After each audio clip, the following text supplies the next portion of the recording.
हा माझा नवीन room 2 BHK room आहे. सगळं काही छान आहे. फक्त बरण्या ठेवायलाच कप्बर्ड नाही. ते आता कप्बर्ड मला तयार करावं लागेल.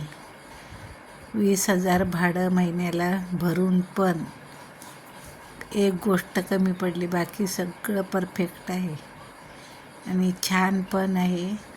जाऊ दे, एक गोष्ट नाही मिळाली म्हणून ती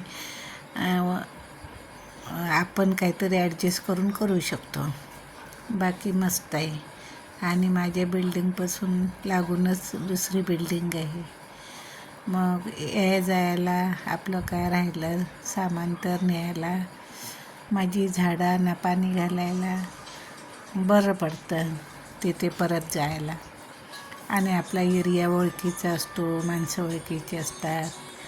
आणि कोणालाही आपल्या पाहुण्यांना, नातेवाईकांना किंवा कुरिअरवाल्यांना ॲड्रेस द्यायला बरं पडतो म्हणून जवळच घेतला. शाळा पण आहे म्हणून जवळ घेतला. पण मग जवळ घेतला, 20,000 भाडं म्हणून एक गोष्ट कमी पडली म्हणून त्याच्यासाठी रूम काय कॅन्सल नाही केला. ते ॲडजस्ट करावंच लागलं आणि ॲडजस्ट केलं. मी आता स्वतः होऊन कप्बर्ड बनवणार आहे माझ्या स्वखर्चाने. पण मस्त आहेत. आजूबाजूला झाडं आहेत, जागा भरपूर आहे, छानपैकी आहे. सगळं नटवलेला रूम आहे मस्त. त्या कारणाने बाकी सगळे छान आहे. हवा मोकळी आहे, खेळती आहे. पण खूप आता 35 वर्षाचा संसार इकडे तिकडे न्यायचा, उचलायचा, दुसरीकडे न्यायचा, तेवढी स्वच्छता करून साफसफाई करून जिथले तिथे लावायचा. त्याने मला एक वेळा जेवण पण जेवायला वेळ नसतो. आणि मग दादा ताईंचे कॉल येतात, ताई तुम्ही बायोडाटा टाका, ताई तुम्ही ग्रुपला ॲड करा, आम्हाला आमचा हा बायोडाटा डिलीट करा, दुसरा बायोडाटा आम्ही पाठवतो तो टाका. असं खूप काय त्रास होतो. पण काय करणार, तेवढं सांभाळून घेऊन ग्रुपवर थोडंफार काम करते. घरात पण काम करावं लागतं, नातवंड पण आहेत. सगळंच घेऊन मी बरोबर चालले. त्या कारणाने थोडं इकडे तिकडे ग्रुपच्या कामात थोडं कुणाचं राहिलं असलं काम माझ्याकडून करायचं बाकी, तर मी नक्की ते पूर्ण करेन. फक्त मला मग मॅसेज टाकत राहावा. माझ्या घरातून मला कामातून वेळ मिळाला की मी नक्कीच तुमचं काम करेन.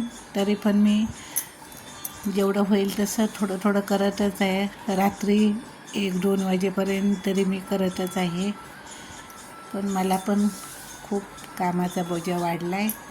तरी पण मी तुमची कामं करतच राहणार शेवटच्या श्वासापर्यंत.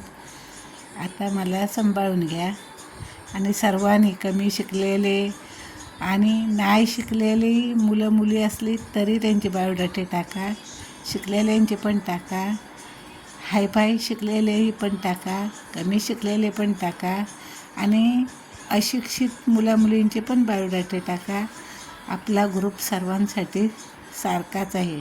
तेव्हा काही तुम्ही हे करू नका की आमची शिकलेली नाहीत मुलं मुली कशी टाकायची. माझा ग्रुप सर्वांसाठी सारखाच आहे. सर्वांनी, अशिक्षित असो शिक्षित असो, सर्वांचे बायोडाटे ग्रुपवर पाठवावे. आणि आपल्या मुलामुलींचे लग्न जमायला पाहिजे तर कुठेही पैसे भरू नका. फक्त माझ्या ग्रुपला ॲड व्हा आणि बायोडाटा 8-8 दिवसांनी रिपीट करा. आणि तुम्ही पोटशाखेची अट काढून टाका. कुट्टेकरच पाहिजे, हटकरच पाहिजे, बंडीच पाहिजे, झेंडेच पाहिजे असं नाही. धनगर म्हणजे ओन्ली एकच धनगर, त्याच्यात कमी जास्त काही नसतं. तुमची मुलं मुली शिकलीत, मग आता त्यांना पाहिजे तसं स्थळ मिळायला तुम्हाला पोटशाखेची अट काढून टाकावी लागणार. तर काही मुलींचे एवढे वय वाढले पोटशाखेमुळे आणि त्यांच्या अपेक्षेमुळे. तर कसं ॲडजस्ट करायचं ते तुम्हीच बघा आता. तरी पण मी वेळात वेळ काढून तुमच्यासाठी प्रयत्न करतच आहे, काम करतच आहे. तरी तुम्ही हा व्हिडिओ नक्की बघा, कमेंट करा, शेअर करा आणि सबस्क्राईब करा. माझे व्हिडिओ तुम्हाला कधी वेळ मिळेल तसं पाठवत जाईन. आणि अपेक्षा कमी करा, जरा कुठेतरी तडजोड करा. मी आता माझ्या घराविषयी कशी तडजोड केली की सर्व छान आहे, पण बरण्या म्हणजे कडधान्यांच्या बरण्या ठेवायला कब्बड नाही.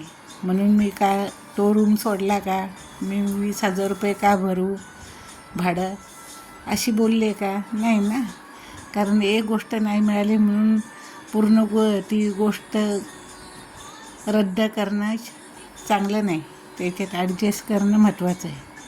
मी 4 पैसे घालेन आणि मला पाहिजे तसं मी करून घेईन, पण मी तोच रूम घेईन अशी मनाशी मी बाळगली. तसं प्रत्येकाने स्थळाविषयी पण कुठे तर तडजोड करा आणि लग्न वेळेत लावा मुलीची. आपल्याला गॅरंटी आहे का परफेक्ट मिळेल असं? तिथे अनेक फाटे फुटतात की मुलगी पसंती आली तरी कुंडली जमत नाही, आणि कुंडली जमली तरी स्वभाव जुळत नाही. म्हणजे असं काय नाही काय खूप त्रास होतो, थोडे फाटे फुटत जातात. म्हणून कुठेतरी ॲडजस्ट करा.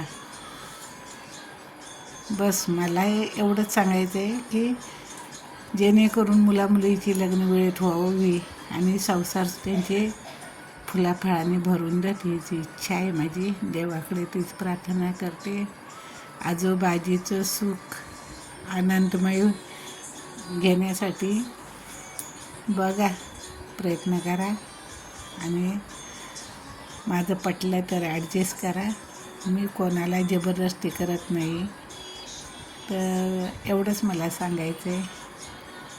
आणि चुकलं वाकलं माझं काही तर माफ करा. आणि अशीच तुमची आपुलकी माझ्यावर कायमची टिकून राहू दे. आणि काय माझं खटकत असेल तरी पण सांगा तुम्ही, ताई हे तुम्ही बरोबर बोलत नाही आहे. मला राग येणार नाही. माझं खरंच काय चुकत असलं तर मला कळेल आणि परत मी ती चूक करणार नाही. मी सगळ्यांना सांभाळून घेते. माझं चांगलं झालं तसं तुमचं चांगलं होऊ दे.